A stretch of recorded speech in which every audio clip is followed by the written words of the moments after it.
This episode is sponsored by Cryptid Crate. And now, if you use the promo code SECRETPOD, you won't save 10% on your first order. You will save 20% on your first order. So if you're a paranormal or cryptozoology lover, go to cryptidcrate.com and use the promo code SECRETPOD. And that'll save 20% on your first order. cryptidcrate.com.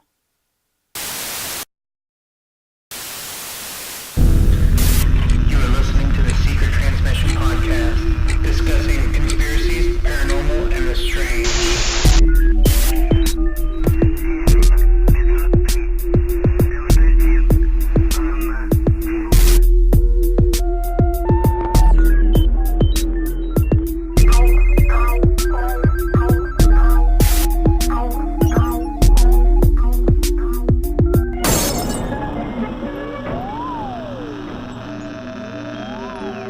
Hello, ladies and gentlemen, and welcome to the show. This is a podcast about the strange and unusual, the secret and conspiracies, the fringe and the supernatural. This is a show where we do little to no research on our topics. We are not professionals in any field except speculation. This is the Secret Transmission Podcast, and today we're going to be talking about the Ruby Ridge Standoff.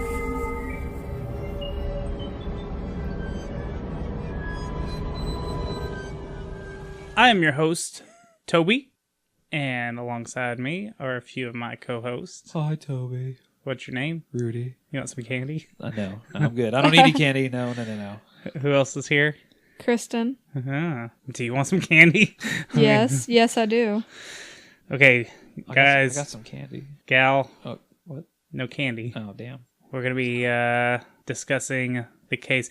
I always feel goofy saying like, hey, today we're discussing, because if you download our episode, then you clicked it and you know what it says, and you hit play, so you know we're talking about Ruby Ridge. Right. But I always have to act like, ooh, everyone's hearing it for the first time. Or on this one, since you brought that up, you could always be like, we talk about blank. And just... Maybe some people are on automatic like download and they don't even pay Oh, attention. they like the surprise. Yeah, they don't even pay attention. They're just like, oh, boop. Ooh, see, I'm automatic download, and I have yet to listen to any of them. Well, thank you for your download. What a solid listener. I don't right. listen to any of them either. Isn't that sad? Two of the co-hosts. But we don't like hearing our own voices. I don't like hearing y'all's own voices, and I edit We the don't show. like hearing your voices. That's why we don't listen. Okay, like I said, today we're going to be talking about Ruby Ridge and its incidents. Yeah. It's many incidents. Very, very interesting. But before we talk about Ruby Ridge, I wanted to talk about the family that's involved in the incident. Are you discussing the waivers? The Waivas? The waivers? Yes, I am. All right. In 1971, Randy Weaver and Vicki Jordanson, they got married in Fort Dodge, Iowa. Around the 80s, the couple decided that they wanted to move due to their daughter Sarah being enrolled in public school. They were very against public school. Right. So this is what I think is probably like one of the catalysts in them moving onto the mountain. Is they just didn't want their daughter in public school. Oh, in Iowa at the time, parents weren't allowed to do homeschooling either. So, okay. This is what gets them out of Iowa, right. Is you're not allowed to homeschool. They prepared for about a year to move to the mountains so they could practice their religion and teach their kids and just generally be left alone away from everyone. Right. In August 1983, they left Iowa with no real plan where to go, and they ended up settling in North Idaho. It's 5 years before I was born. Oh, that's kind of sad. How long was it before you were born? What year was it? 1983. I was 4. Oh, you lie. Me and Kristen weren't even thought of yet. Nope. I was just a little squirt. Literally. Gross. So they ended up finding this small logging town called Naples. Supposedly it was full of other right-wing survivalists at the time, just like them. So home sweet home and all. And oranges. Right. And what? And oranges. Naples. Naples has oranges. Does it? I I don't think so. I'm not an orange expert. I'm not Right. sure where. I think it was God dang logging. it. I thought oranges were California or Florida or something. Usually. Is that am I wrong? Well, that's maybe. Is there a Naples, Florida? I think that's what she's thinking. I don't know. I'm no So orange expert. I don't think there's a. Maple Oranges, Florida. There That's you not my go. fault. Hey, mystery Yeah, solved. it is, 'cause Hey, you brought it up. That's good that she remembered it though. Right. I just was like, I don't know, maybe Florida. Yeah. Maple Oranges. Okay, so Larry is a guy that works at the pro desk with me at Home Depot, and he brings me oranges all the time. so now you can tell him, you can ask him, did that come from Naples, Florida? Or Naples, Indiana. Or Idaho. That's why I called in today. I'm just kidding. So they found a spot for their home on a hilltop, and they paid about $5,000 for the land. They built a plywood cabin, mostly out of scraps from lumber yards. They raised animals and grew their own food. So they were really trying to get off the grid. Right. Randy and Vicky had 3 children altogether. Sarah, Sam, and the youngest was Rachel. Not yet. I'm not. I see that look in your eyes. I'm not. I'm sitting That- back. You almost started your motorcycle and hit the ramp. I almost did. I held back.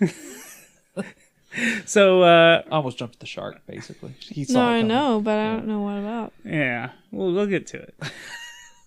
Damn it. Randy and Vicky started to trust the government less and become even more and more religious, and also kind of racist during this time. They Kind of racist. Yeah. Didn't they? Go ahead, because I know where you're going with this next. So people in town would tell Randy that they didn't want to hear his political or racist views, but he apparently would. He would tell anyone that would listen to him. Right. So that's all important because that might explain some of the actions later on. I don't know. All I had was like the scenario. It said, Randy, we don't want to hear your racist nonsense. We don't like your kind around here. Which actually isn't quite true from what I've read about the area. I think that town. Yeah, I don't know. I don't want to speak. I don't think bad they. about I don't it. think they embraced it like Randy did. No. Yeah, that's You know what I how mean? I feel. Right. Didn't have KKKs or anything. Hold on, we're getting to Hey, that. Kyle. She jumped it, so you can put the sound effect. Well, that's not my fault. I don't know nothing about any of this, just so y'all know. Right. Well, okay. I wanted to talk to you and tell you about this other small incident before we got. So now we got some backstory on the family. Right. I want to give you some more backstory on another small group. Okay. At the time, there was a white supremacist group that had become pretty militant. They were a pretty militant terrorist group called the Order. Yes. Or Silent Brotherhood. Right. They were an offshoot of the Aryan Brotherhood. Yes, something like that. Right.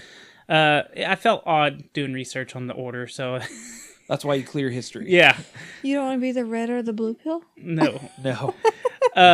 So the Order was founded by Robert J. Matthews in 1983, and they were known to sometimes bomb banks. They also bombed a theater and ran a counterfeiting operation. There was also them shooting up armored trucks yeah, just yeah. to shoot them up. They wouldn't steal anything. They just because Well, they were part of the bank. one of the first things that they robbed Uh huh. was a sex shop. Oh. And you know how much they made away with successfely? Nothing, because sex shops make nothing. I'm just kidding. $369.10. Nothing. Nice. Yeah. So Which in 80s currency is probably a couple grand today. You know. So, like you were saying, they did shoot up armored trucks and stuff, but they did make out on one occasion. Did they? Take a guess. Of What year is this in? 83-ish, around that time. How much People do you are think too they stole from embarrassed. the Order stole from this armored truck? The armored truck? 10,000. I'd say 5,000. That's it. $3.6 million. Holy shiitake mushrooms. Okay. 3.6 million? $3.6 Yeah. million.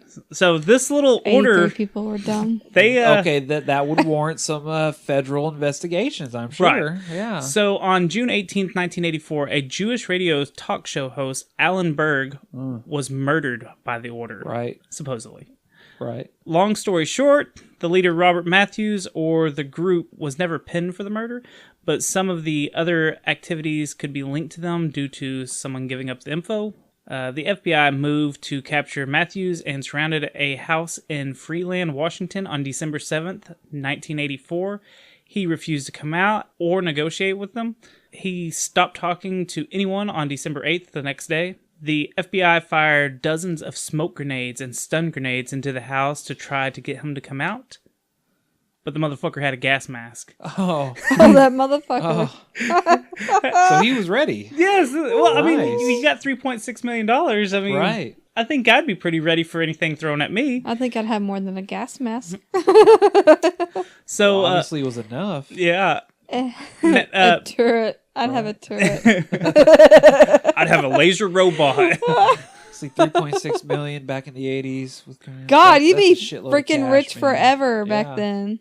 Matthews fired at several of the agents who came near the house and even at a helicopter. The FBI ended up shooting 3 M79 Starburst flares inside the house. That's all they could afford. So I don't know what that means or anything. 3. But yeah, 3, that sounds like... 3 1 Starburst. sounds like enough, but Right. 3 is a little overkill, and it's... Did he catch the place on fire? well, it set off a box of hand grenades and ammunition, all that shit that he had stockpiled. Oh, God. Okay. So apparently, when they found Matthew's body, he was still had the pistol in his hand, like he was gonna Commit suicide? like he was going to go down with the fire. he was gonna go down fighting in the fire. Yep. What if he was going to commit suicide? That might have He, been. he didn't have enough time because those fucking grenades went grenades. off. Grenades already. He didn't. I'm surprised he they didn't even understand the found power a of them. hand, to Right. be honest with you. So no FBI agents were injured in this incident. Later, 75 people were convicted of crimes connected to the order, and the FBI got very aggressive with their investigations against groups like this after all this incident. Right.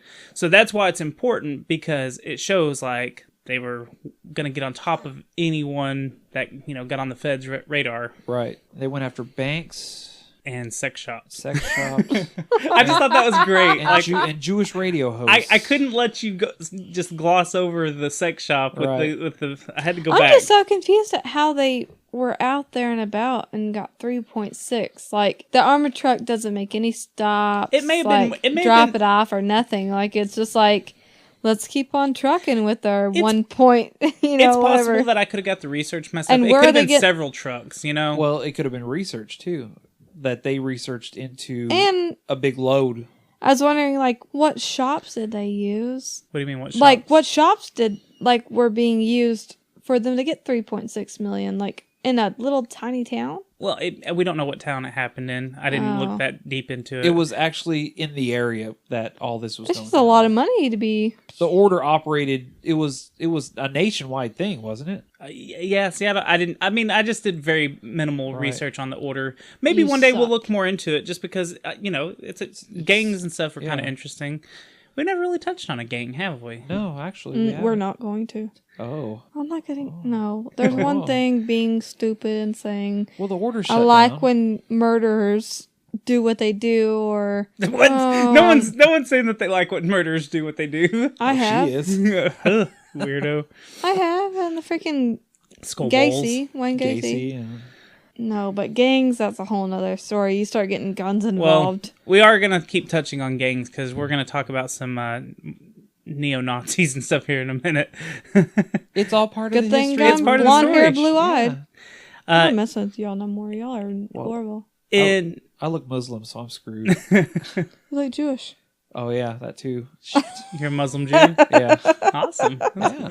Best of both worlds. Oh, y'all look Muslim. Shut Look for the up. Jewish kid. Hey, shut up. In 1989, a federal informant who was acting like a gun-running biker going by the name Gus Magacino. Magicino. Magicino. Uh-huh. Why'd you sell him? He tried to buy 2 sawed-off shotguns for $700 from Randy Weaver. Randy had known Gus for 4 years, so they had a pretty good relationship. Uh-huh. He sold him the guns after he personally cut the barrels off. Which, that's so weird to me. Like, why wouldn't you just, I need shotguns? Is there a special way? I've never cut off a barrel of a shotgun. My understanding is a sawed-off shotgun is illegal because it's concealable. Then Right, you but can hide one. why would he waste perfectly good. I don't know. Why wouldn't he just sell the guy shotguns and then let the guy cut them off himself? That's a good point. I never really thought about that. That's why. Like, if I wanted a sawed-off shotgun, I would go buy a shotgun. I wouldn't be like, "Hey, Rudy, do you know where I can get some sawed-off shotguns?" I'll be like, "No, Toby, wink, wink, nudge, nudge." I'll tell you off microphone. But that's just one detail that I was just like, that sounds so fucking stupid. You know, I never really considered that. He sold him 2 actual sawed-off shotguns, unless he just had them lying around. But that's in the one of the documentaries I watched, he actually says, like, I sawed them off. Right. Why? Why didn't you just sell them the goddamn shotguns? Right. Anyways, I'm stressing on that. So, anyways, he ended the interaction with Gus after he found out that he was a no good, dirty, stinking rat. That's right. He was snitch. What all men named Gus are. I'm just kidding. You just any Called out. listeners we have, all the Gusses are like, well, fuck them. Turning off the podcast right now. I'm just kidding. What is her Twitter? Madam Von Doom? Yeah. Yeah, at Madam Von Doom for your grievances, Gus. I check it once a month. Yeah. So by the time Randy had found out that he was a rat, it was far too late. Selling the sawed-off shotguns were an arrestable offense.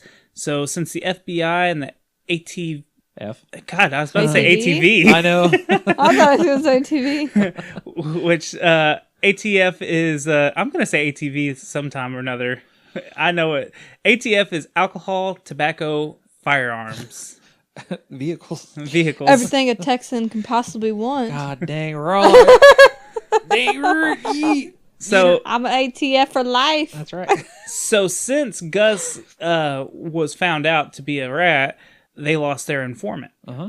So what they still needed someone in on the white supremacist group. So they asked Randy. And Dang Randy. Randy. Fucking Randy. So they were using this incident as leverage, like, hey, I mean, we know you sold these illegal sawed-off shotguns. Right. Do some work for us, and okay. And I see some guy going, "Who? Me, man? Not me, man." Here's something that I found kind of weird.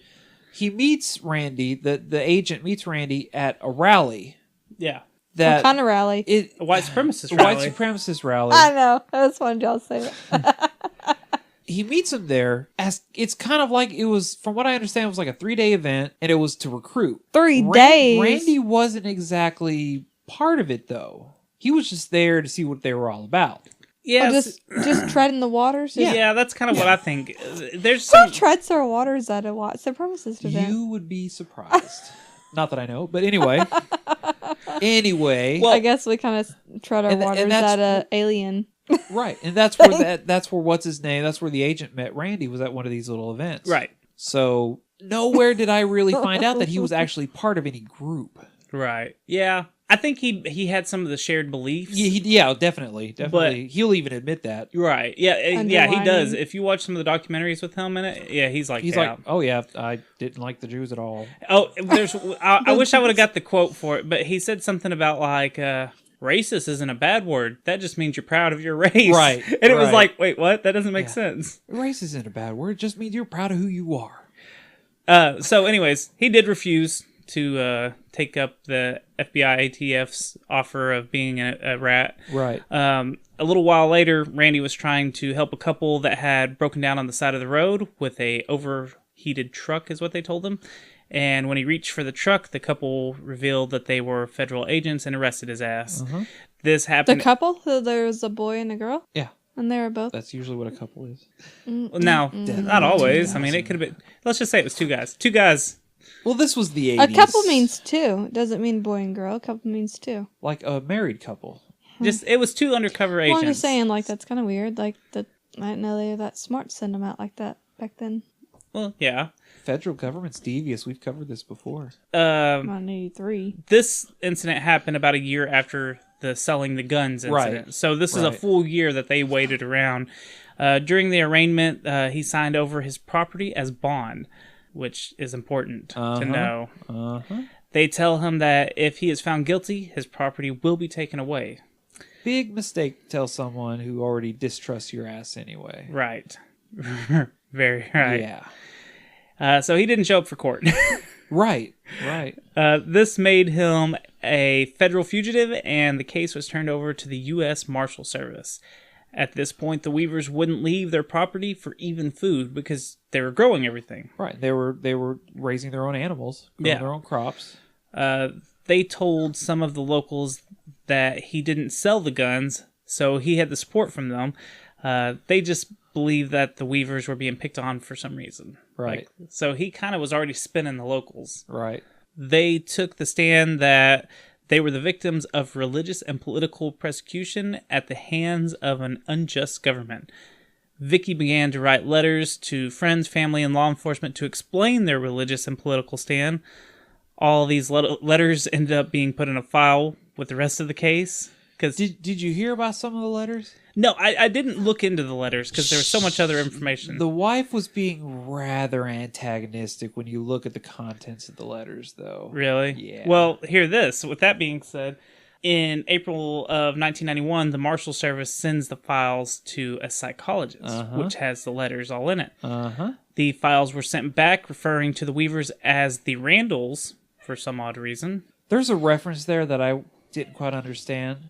Yeah, I didn't understand what was going on there, but yeah, apparently they were mislabeled as the Randalls, and it explained that they were a paranoid family led by a fierce matriarch who are all ready and willing to fight to the death. Yep. I think the Randalls comment is in reference to like another incident, possibly. Maybe. And it's kind of like saying when somebody, a Freudian slip, that kind of thing. Yeah. You know what I mean? Yeah, see, I don't know. I'd have to look up what that particular term means in reference to that letter. I mean, none of the sources I saw say anything extra about it, so I just was like, maybe it was just a mistake on the psychiatrist's end. A few months pass, and the marshals still haven't came and picked him or the family up yet in fear of a confrontation. Wait, what? Oh, Surprise. Oh, I'm sorry.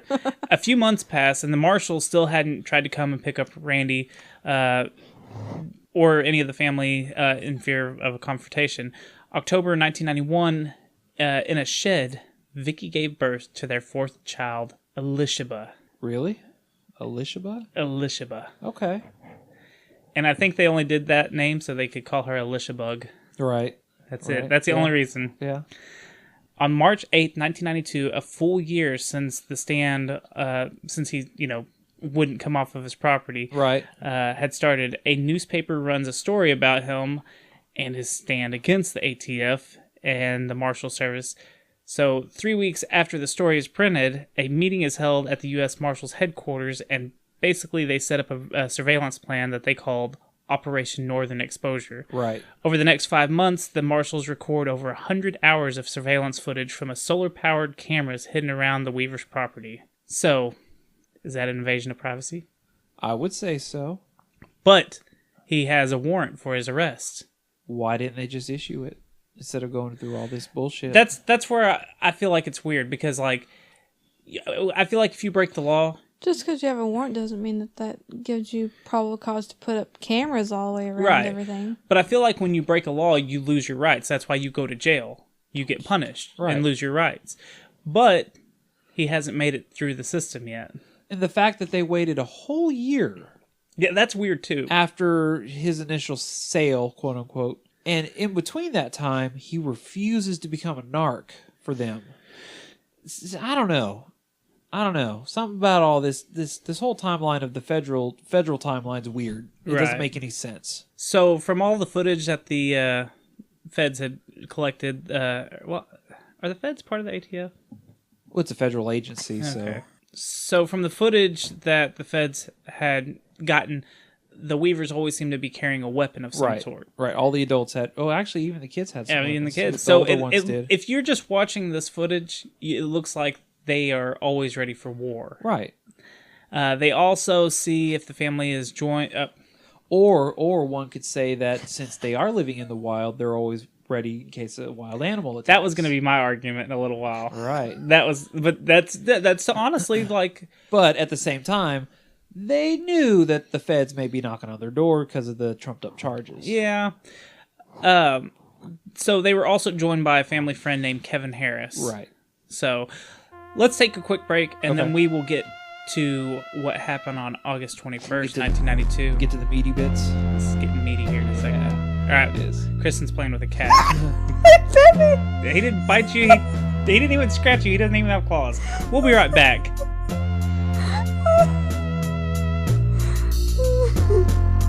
He's making this round and playing with everybody.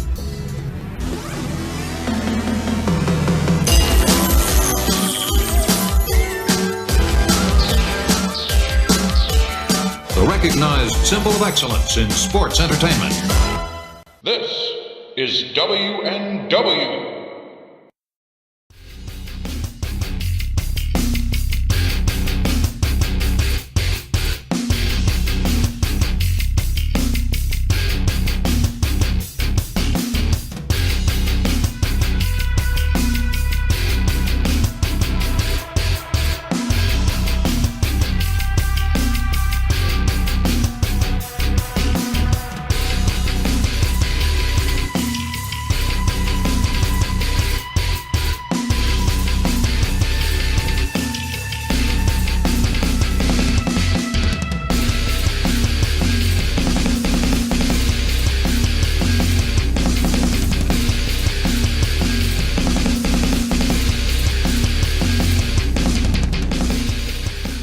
Project Archivist, the podcast that talks about the weird, the wonderful, and the strange. Join us every week as your hosts Rojan and Lobo take a different look at the world around us through guest interviews, discussion, or taking a look at the week's weirdest news. Find us at www.projectarchivist.com, on iTunes in the podcast section, or on the Stitcher Android app. Do you like video games? Do you like comics? Do you like movies? I'm Ellie. I'm Zinger, and we're the host of Zing This Podcast. We discuss nerdy topics every week on our podcast. What are some of the best ways to find our podcast, Ellie? You can search us on SoundCloud, iTunes, Google Play, and Stitcher. and don't forget that's ZENG. This! We hope to see you guys there. Every week, we have new nerdy topics. Yay!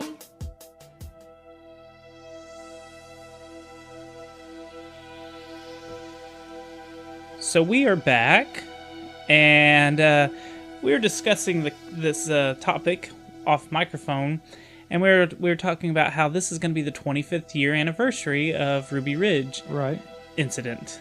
And I started looking at my notes and realized it happened in August, but Rudy and I remember this incident being in April. Right. Is there a Mandela happening? We got to get our one Mandela in an episode now. And it's like you said, when you go in and type Ruby Ridge April 19th pops up. Yes. But when you look it up, all the dates say August 21st through the 31st. Right. So what the hell? So if you have been Mandela'd in this particular topic, hit us up on Twitter at Secret Transpod. Let us know if you remember April, because I always remember this case being in April. I do too. Anyways, so with that being said, let's carry on. Yes. Carry on. We're getting to the meaty bits of this So story. April 28th, see, I just said April. August Yeah. 21st, 1992. Early in the morning, a team of 6 deputy U.S. Marshals, fully armed and using night vision goggles, hike up the Weaver's Hill to get intelligence for the final phase of Operation Northern Exposure.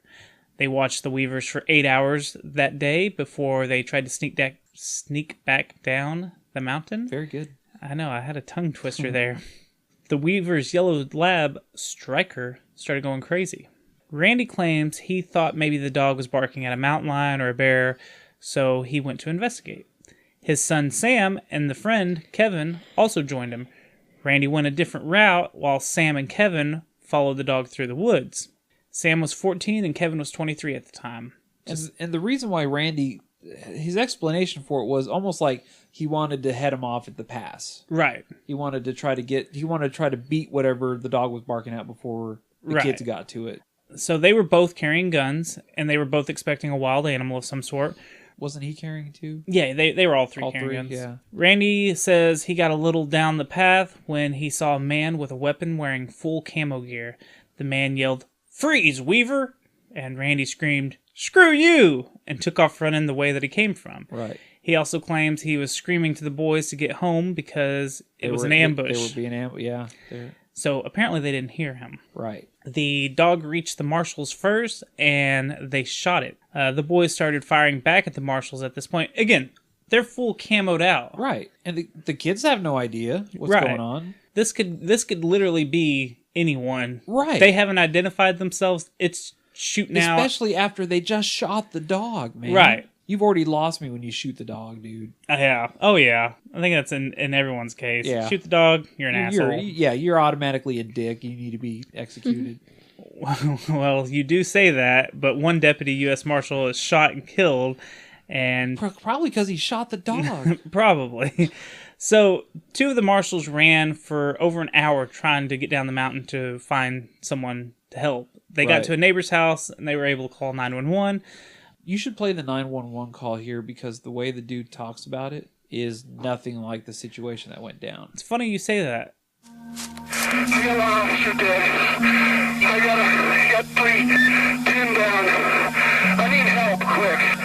We had an incident with Randall Weaver. I want the state police. I want all the help here I can get. I got to go back in for more officers that are trapped. So, yeah, like you said, he sounds frantic. He sounds like, I need all the help. Send in everyone. Yeah, send everyone. So, yeah, he doesn't help the case for... Makes it sound like the officer, couple of the other ones were trapped. Right. It is a serious thing that was happening. Right, somebody's dead. So, Oh, did you? I just started the motorcycle. I didn't Totes. really hit the gas all the way. It was just like ring. No, but it leaked out your hole. So during the gunfire, Sam had been shot and was dead. The 14-year-old. The son, yes, he was shot once through the arm and once in the back. Kevin is the one who told Randy that Kevin is the one that told Randy when they met back up at the house. So they did go back and get Sam's body, and they cleaned it up and placed it in the shed that his baby sister was born in. Two fatalities with that shootout. Yep. Local law enforcement evacuate the neighbors and close off any roads up the mountain. Washington quickly got wind of the agents pinned down in the woods in Idaho. The news spread pretty fast through news reports.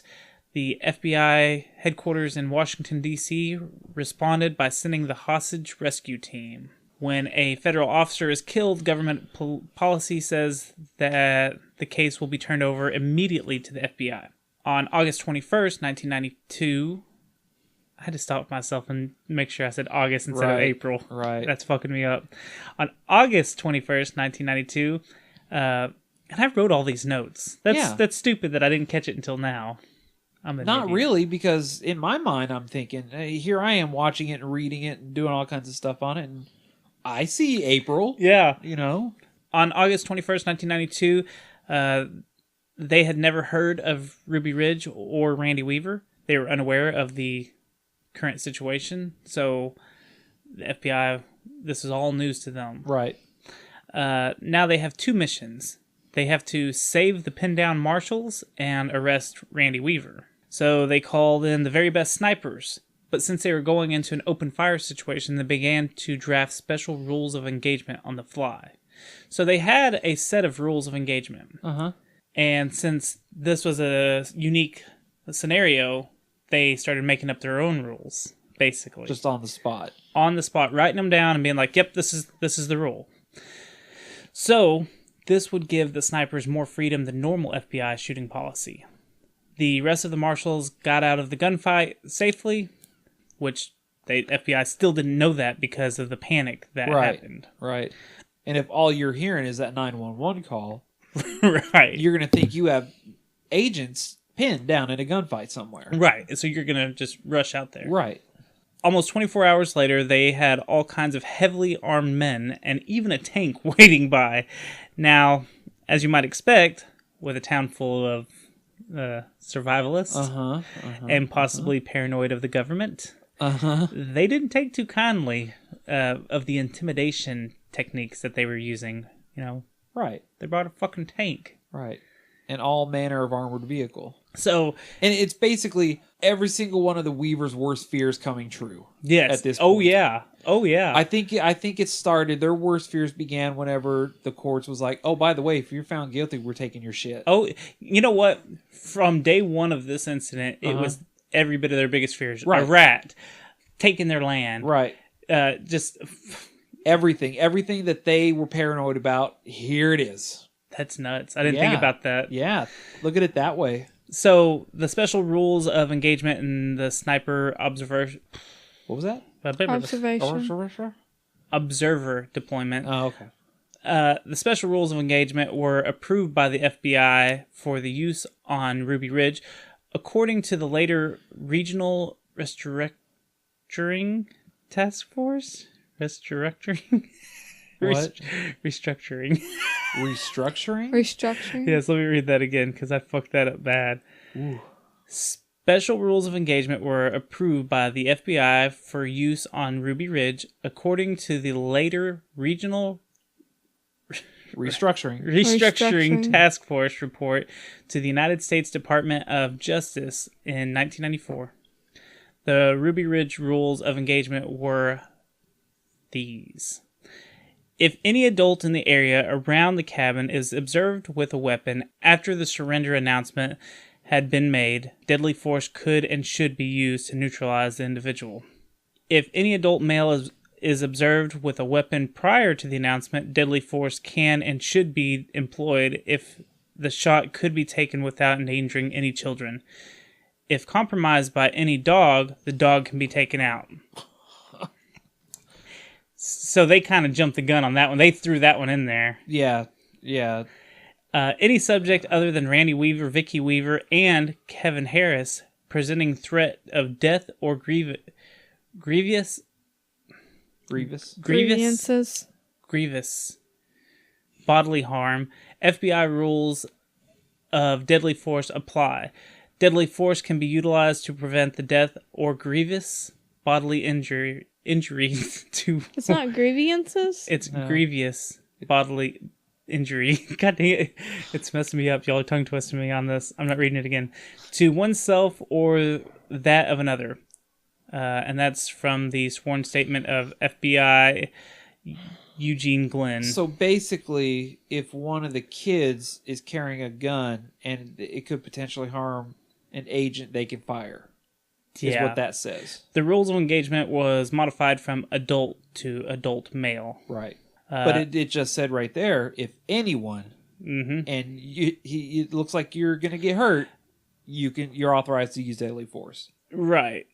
But, okay, and you said that this wasn't mentioned until the report in 94, like 2 years later? Yeah.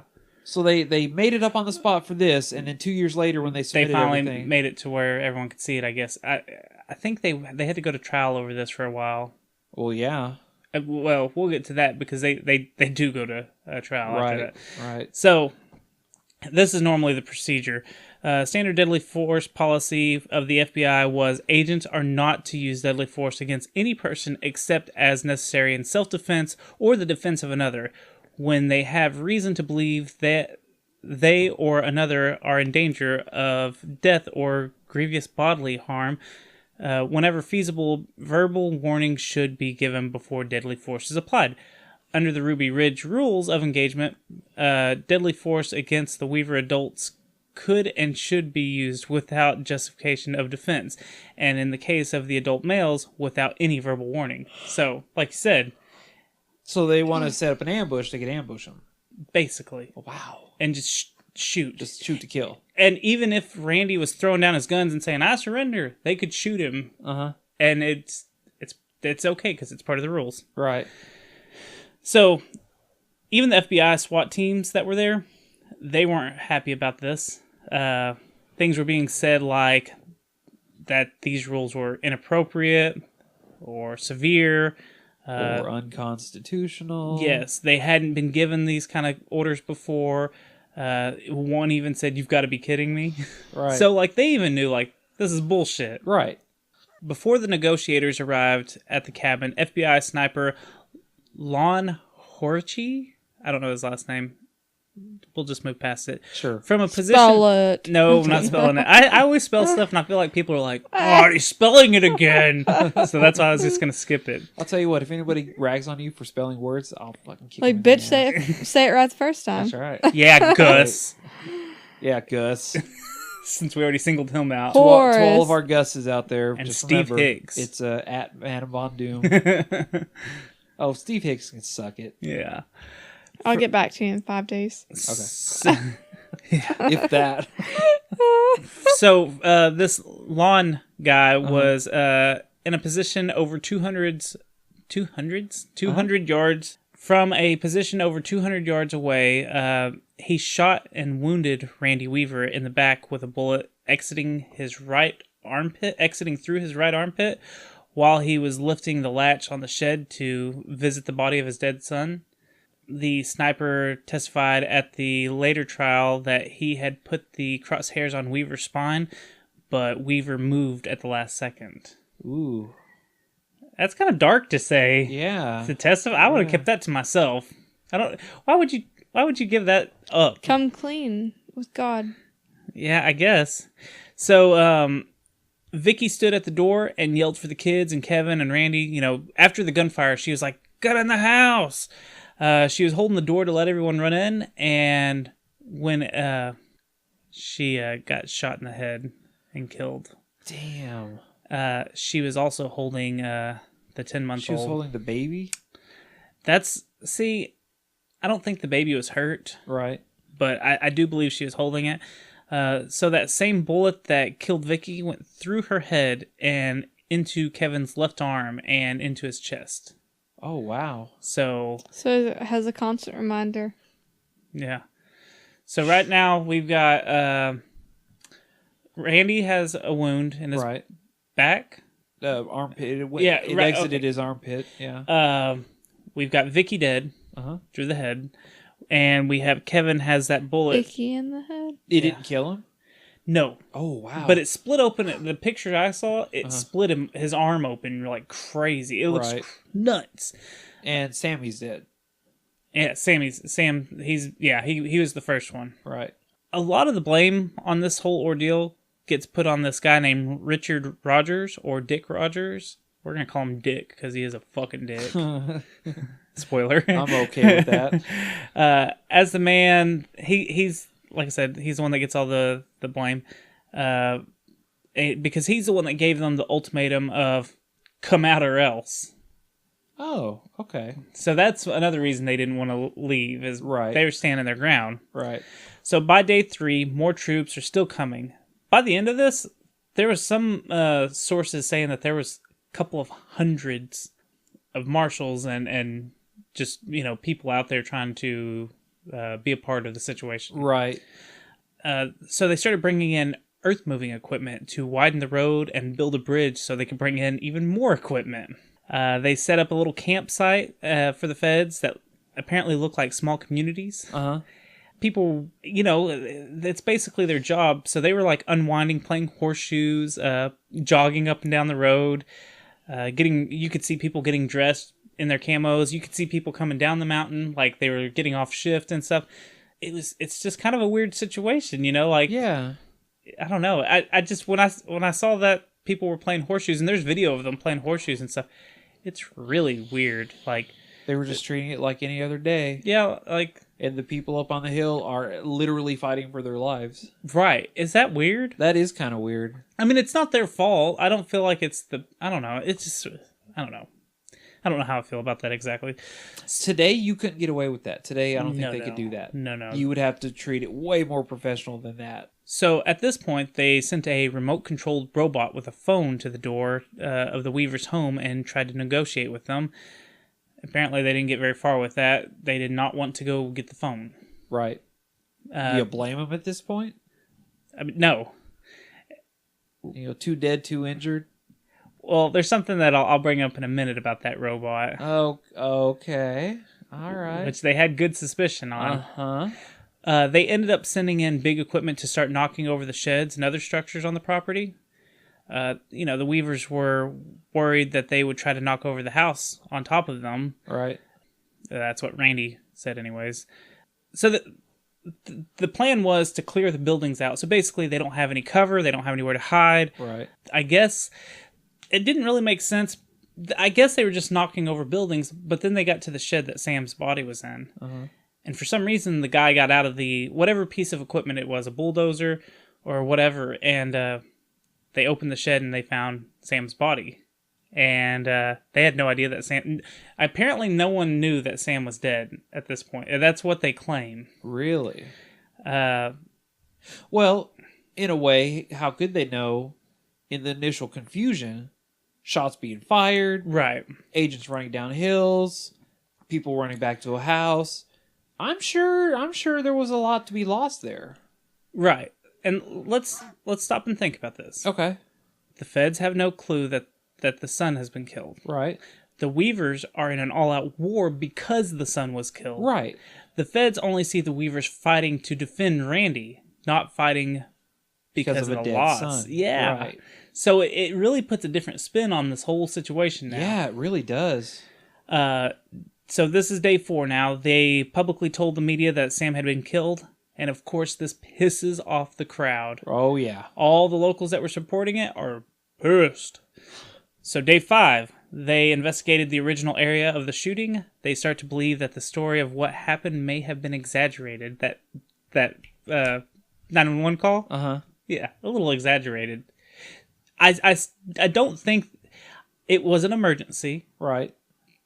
And that guy was panicking for his life. He just got shot at. So I understand, but it wasn't the situation that he made it out to be. Yeah, because I think it would be kind of hard to pin down 3 heavily armed federal agents with 3 kids, a baby, and 3 adults. Right. Half of which weren't even involved. And one of them's already dead. So the evidence that they were looking for, that the marshals had been pinned down. Now, I guess there was claims that they had been pinned down for like 12 hours. So they were looking for just a shit ton of bullet casings. Right. Because they should have, if you're pinned down and you can't run, that means you've been shot at. You can't You're move. under constant fire. So they should have found thousands if they were truly pinned down and couldn't escape for 12 hours. Right. They called off the special rules of engagement at this point because Finally they didn't find. Right. So it's kind of too late though. The roadblock campsite where the feds were set up, they were starting the crowds were starting to get rowdy at this point. And more angry because it's not exactly what they said was going on. Right. They were being joined by neo-Nazis and skinheads to help show support for the Weavers and their beliefs at this point. Randy and Kevin have Sarah write a note telling their side of the story of what happened in case they were to be killed. On day 7, a man named Bo Gritz tried to bring paperwork for a citizen's arrest warrant for the governor of Idaho. Basically, he did this just to kind of like get everyone's attention. Right. He wanted to go up the mountain without any guns or any camo, and he wanted to talk to Randy. Well, somehow, I guess they yelled back and forth because Randy's not touching that phone. Randy agreed, and Bo went up the mountain to talk. Bo ended up making more progress in that one day than anyone else had in the previous 6 days. The bad news is, Bo got to find out all the details of what had happened to Vicky and Sam. Right. Apparently the feds had no clue that she had been killed either, which the guy fucking sniped her out. I was going to say, how do you not get any kind... Okay, well, if you have special conditions to take someone out, and you don't... Does he not have to report it to someone? Right. So what do you think this does to the crowd? Oh, it infuriates them, Oh, yeah. I guess. They're pissed off even more. So day 9, Bo talks to Randy again, and this time, I guess he tells the story of what... I guess he tells the story to where it records, and he explains exactly what happened to Vicky and claims that they knew that she was killed, which, like we said, yeah. How do you not know? Yeah. They explained that they didn't want to get the phone off the robot because they thought it had a sawed-off shotgun on it. And they worried if they grabbed it, it would fire a shot at them, which it was pointed right at their front door, which they were... Right, it was a sawed-off shotgun. What? For real? Bo turns to a family friend, Jackie Brown, to go up there and help negotiate to get them to come down. They still weren't ready, but gave Jackie a list of supplies that they needed and a note that they had wrote to bring back down to the feds and everyone. Right. So day 10, Bo went up to the cabin to try to talk Kevin into coming down. His injury was starting to become very infected, and he finally did surrender, and long story short, he was taken to a hospital. Right. By the 11th day, Dick Rogers threatened Bo that if he didn't get them out soon, he was going to use force to get them out. Just to show how big of an asshole this guy is. Being awfully antagonistic for someone who wants to end it peacefully. Right. Bo went and talked to Randy, and at this time, Randy told him that they were ready to die, just like his kid's mother. Bo ended up talking Randy and his girls into coming down, long story short. Right. So after 11 days, they gave up. Randy was taken to jail. Randy and Kevin were both charged with murder and conspiracy. After a 3-month trial, Kevin Harris is found not guilty on all charges and is released. Randy is found not guilty on all charges except originally his original failure original to gun appear. charge. Oh, seriously?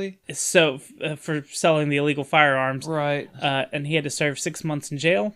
In 1994, the Weavers filed a civil suit and ended up settling with the government for $3.1 million. Nice. So I think $1 million went to each child that survived, and $100,000 went to Randy. Right. Kevin Harris was awarded $380,000 in his settlement. 380,000. $380,000. Okay. In his settlement against the government, which ended in September 2000. But let's take a small break real quick. Okay. And when we come back, we'll finish this baby up. All right.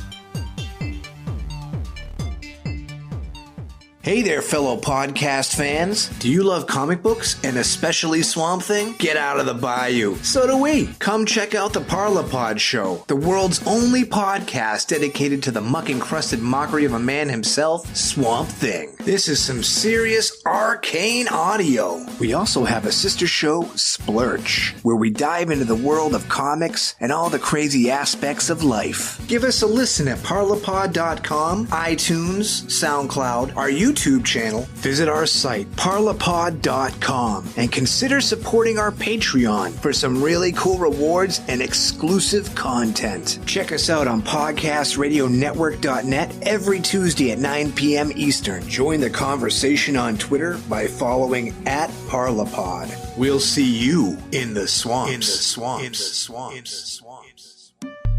Life is a mystery. Confusion is all around us. The truth is out there, but you won't find it here.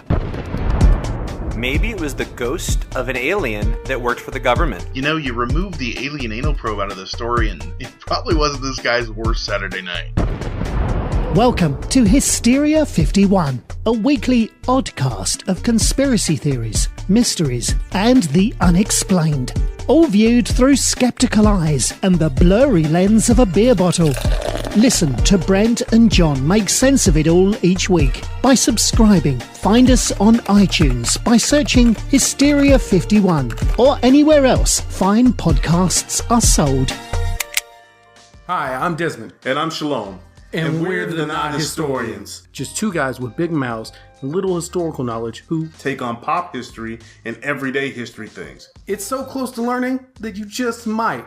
Like the fact that Thomas Jefferson wrote the Declaration of Independence. Well, he composed it. However, it was physically written by Thomas Matlack, clerk to the Secretary of the Second Continental Congress. Boom. Did your mind just explode? Available on iTunes, Stitcher, Google Play, Podbean, and other podcast catchers. You can find us online at Not Historians on Twitter and on Facebook. Now enjoy the rest of your show. And we are back. Yep. So, to finish this all up, the FBI later admitted that they tried to cover some of these things up and that their rules of engagement that they made up, on the fly were very unconstitutional. So they agreed and admitted it. Finally. Rumors that the FBI had engaged in a cover-up regarding the Ruby Ridge operation were verified when E. Michael Cahill, former chief of the FBI's Violent Crime Section, pleaded guilty to obstruction of justice in 1996. So it took him a couple of years, but he got spanked. In 1997, FBI agent Lonnie Horchy, the sniper, shooter, was charged by an Idaho County prosecutor with involuntary manslaughter in the death of Vicki Weaver, but a federal judge dismissed the charge in 1998, citing the alleged immunity of federal officers from state prosecution. In 2001, a federal court of appeals overruled the ruling. I don't know why that sounded weird to me. Overruled the ruling. Basically, they overruled what the judge said? Yeah. Oh, good. So they're not above the law. Right. Thank God. Stating that the federal officers who violate the U.S. Constitution can be charged with state criminal offenses. However, a new Idaho prosecutor declined to pursue the manslaughter charges. So they basically were like, no, since you were promised immunity, you get immunity. And then later on they were like, well, you're guilty, but we're not going to press charges. Wow. Yeah. Wow. That's messed up. So they can change the rules on a fly, kill a bunch of people, then change the rules back because they were unconstitutional, but nobody gets charged with any kind of murder or misconduct or wrongdoing. Now, some of the higher ups, I think that Dick guy, I think he ended up getting hit with something too. Right. Like I said, he gets a lot of the blame for the actions taken in this. Right. So, do you want to hear what the ATF is supposed to do? Yeah, I'm kind of curious. The major functions of the ATF are to reduce the risk to public safety caused by illegal firearms trafficking, reduce the risk of public safety caused by criminal possession and use of firearms, reduce the risk of public safety caused by criminal organizations and gangs, improve public safety by increasing compliance with federal laws and regulation by firearms industry members, reduce the risk of public safety caused by bombs and explosives, reduce the risk to public safety caused by criminal use of fire, improve public safety by increasing compliance with federal laws and regulations by explosive industry members, reduce the loss of tax revenues caused by contraband, alcohol, and tobacco trafficking. Okay. So basically, they didn't follow any of their rules. No, not they one They bit. put children, everyone in danger. Yep. They killed a child, for crying out loud. Yep. Wow. So what are your thoughts on this Ruby Ridge? Kristen has vanished, but it's still us. Right. Wow. Doing the research, I didn't realize how extensive the cover-up was on the law's part, especially the federal government's part, which to me anymore nowadays should not be surprising. All the shit we've covered where the federal government does bullshit just to further an agenda or to prove a point or to bully or to whatever. Right. And it doesn't matter who's in charge. It comes from both sides, it seems. This is ridiculous.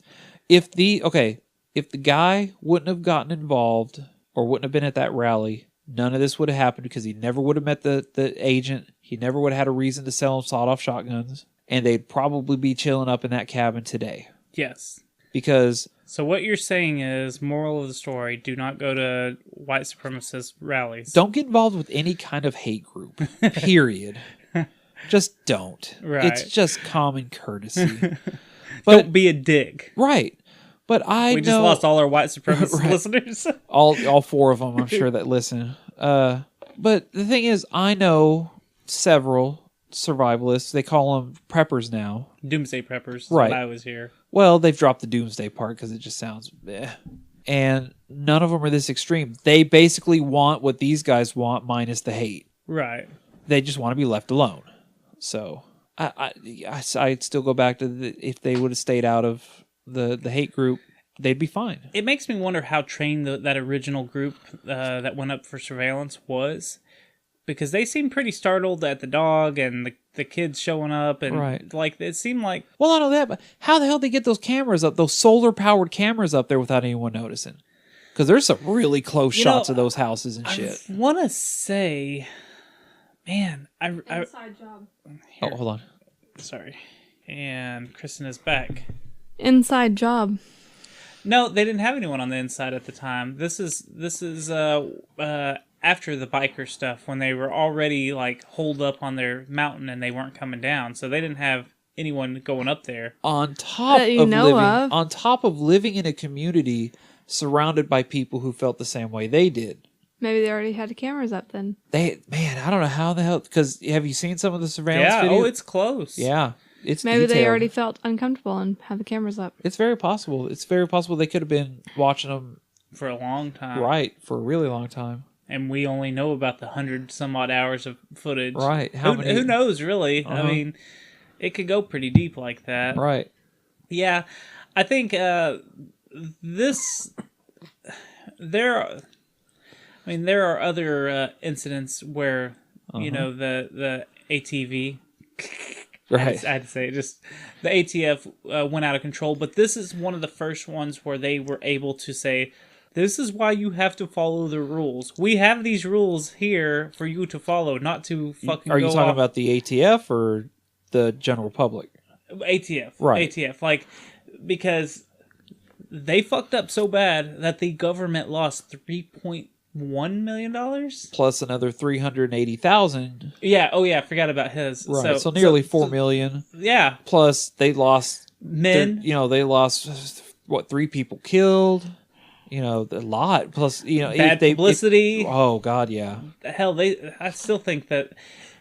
I don't think they've ever gained their. In my opinion, the federal government has never had a really good public image anyway. Right, but they definitely can't. I feel like when something's tainted that bad, you're always going to have that little bit of like. The 90s was a turning point for the federal government as far as going way downhill. Right. I don't know why. That was even Clinton too. Okay, hold on. It would have been his first year, actually. Mm-hmm. Yeah. You say like you don't know why, but that's when technology really started kicking off with cameras and like we could be more nosy, be more. But this was 92. They had solar powered cameras weren't that popular though yet. Well, what I'm saying is that's why they were able to investigate longer and more in depth than before. Like used to, it was audio recordings, and that's about it. You could I'll say this: like back in the 90s, like I was late 90s, so I was 88, so probably about like 99, 2000. There was a bunch of like whenever you go on to AOL, you had AIM chat. Like there was those bots that were sex bots, and that's whenever all that shit was all the time when I was a kid. That's when all that shit would come out and everything. So that's whenever it was really starting to So what you're prosper. saying is like not even 8 years later that's when the stupid chatbots started coming out. Right. And so I mean, technology was getting better, is what I was saying. So Right. like I don't know. I mean, well, think about it this way too. 3 years after this incident, Windows first appeared. Yeah. All right. A few years after that, we started getting these fancy little things called cell phones that were about the size of a brick. Motorola's. And right. Little Motorola's. Off Singular. And notice how like more Which and more Singular's not even such a thing anymore. Not really. Like notice how Not really. It's not nothing. More and more fucked up like these because okay, let's say 90s. When was Heaven's Gate? 94-ish? 95? I think so. I'm just saying like all this is things have changed tremendously because like okay, so I was paying all my bills off earlier, and just like the guy said, I said, well, I got a bill in the freaking mail for my little 2-year-old, and it's in his name, and he owes $117. And I'm like, how in the world does a 2-year-old owe $117? Well, he was telling me, he's like, that's against the law. But if you remember, I don't know if you remember, Rudy, or not. Your parents may have been solid as shit. But I remember my mom and dad used to put electric bills in my name. And that's because they knew when we grew up that we wouldn't be responsible for it and it'd drop off before we were 18. So a lot of people would put bills in our name. Like, there's a lot of things that's changed since then. Yeah, I had to fight some shit on my credit because I had somebody do that to me. I did too. So it sucks. Heaven's Gate was 97, by the way. Okay, so this is I think I've got my thought. Okay. The technology was available to spread to mass amounts of people. Right. stuff that happened like this in the 70s, we don't know of how bad some... If this incident would have happened in the 70s, we wouldn't be talking about it right now, you know? It would have been localized. It would have been... I mean, news... Well, okay, would it have been, though? I think so. Well, maybe not the 70s. The 70s is still pretty early on, or you know, the beginning of our... Yeah, but we still talk about Roswell, and Roswell was, what, the 50s? Yeah, but you're telling me there was no other survivalists or, like, gun trading? Something like this where you're talking like maybe there was another incident like this way back when that we just don't know about because news didn't spread as quickly. Right, because as soon as that phone call, the 911 phone call was made, that's when the news reports started getting on it, and that's when the news stations started going out there, and you know... Because even the news stations back then were able to monitor... Right, that's what I'm saying. So phone calls. Because of technology, is that a possibility that's why basically they got caught with their pants down about changing the rules and everything? You know what? I would say yes, because look at what our technological level is now and look what's going on now. Pizzagate. You can't walk sideways without... #Pizzagate. Yeah. You can't walk sideways without somebody getting angry about something that they saw online. Right. Whether it's true or not. Right. Mm-hmm. Case in point, you know. Look at how we're talking about this. We are all closely monitored now. And here's the thing. Here's the kicker though on that. We're doing it willingly. We're giving our shit away willingly. Mm-hmm. Everything. From our face on Snapchat to I just had the biggest shit on Facebook, you know, everything in our lives we talk about. And that's my point is this would have been the time where it was like, ooh, we can get away with making up our own rules. Right.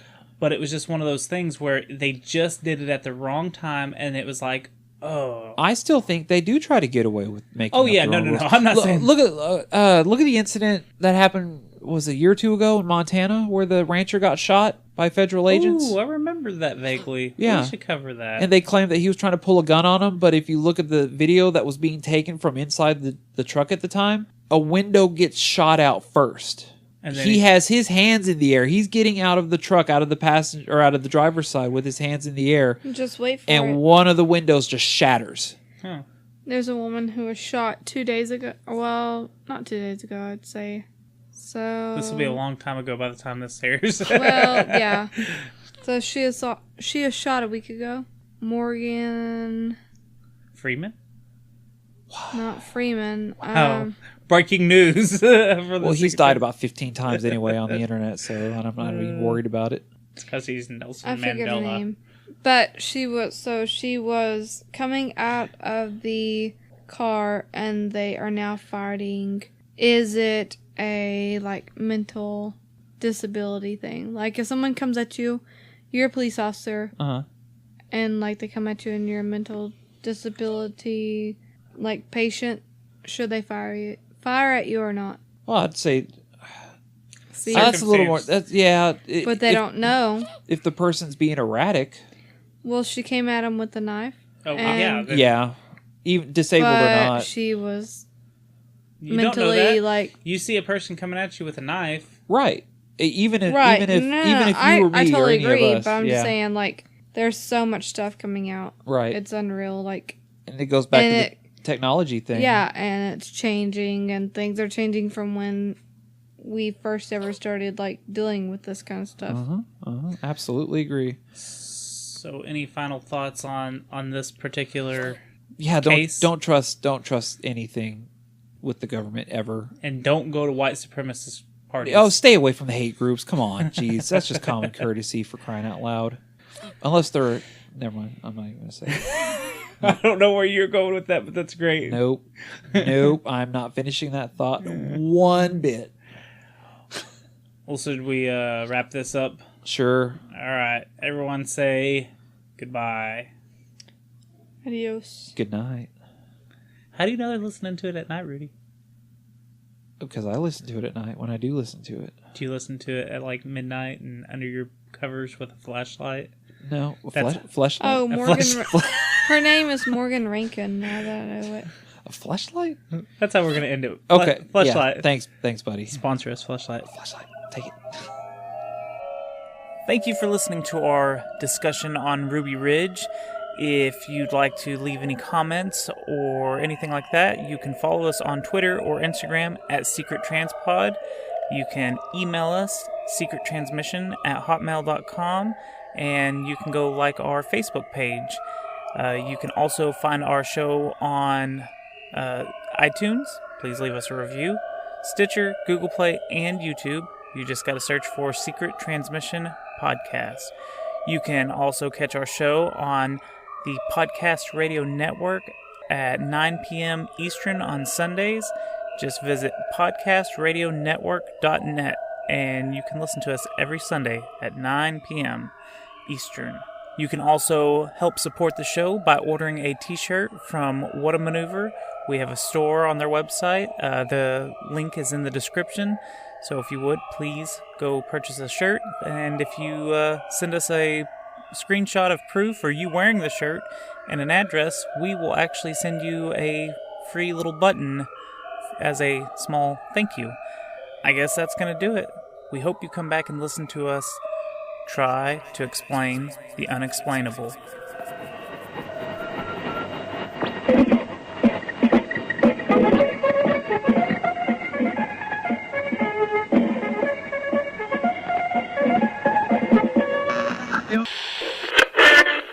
Ready to say goodbye, Roger. He's not hungry. Or maybe they were pigeonholing him. I know he's not. Okay, so say He just wants to be lovey. I looked at his food earlier. He's not hungry. A few months pass. He's like, love me, damn it. Kitty, leave me alone.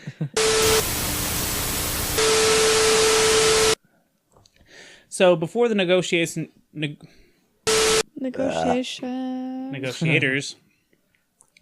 before the it's okay. Just take your time. Edit it out if you want. I will. On this one, I am. Because it's a word I can actually read. I'm just tripping over my tongue. Don't edit it out. I think it's more entertaining. I think your fans get a little something from it. You're like, fuck you. No, you know what it was? I said negotiation first off, and then he's the smartest of the negotiators. It is and then he coughed on his words, and I was like, negotiators? Look at him. It's okay, Toby. Say it now, Toby. I will. After he's got to get the pauses. He's got to get the pauses in so he can edit it all Negotiators and negotiations. I'll put it all in the outtakes. That's what I've been doing lately. Are you going to do like a special little like gag reel? I don't save the files like that. I've thought about doing that, but it's a lot more work and stuff to keep up with. Right. Remind me something after this. Okay. I got to tell you. God. I got to tell you something Hilarious. too. So.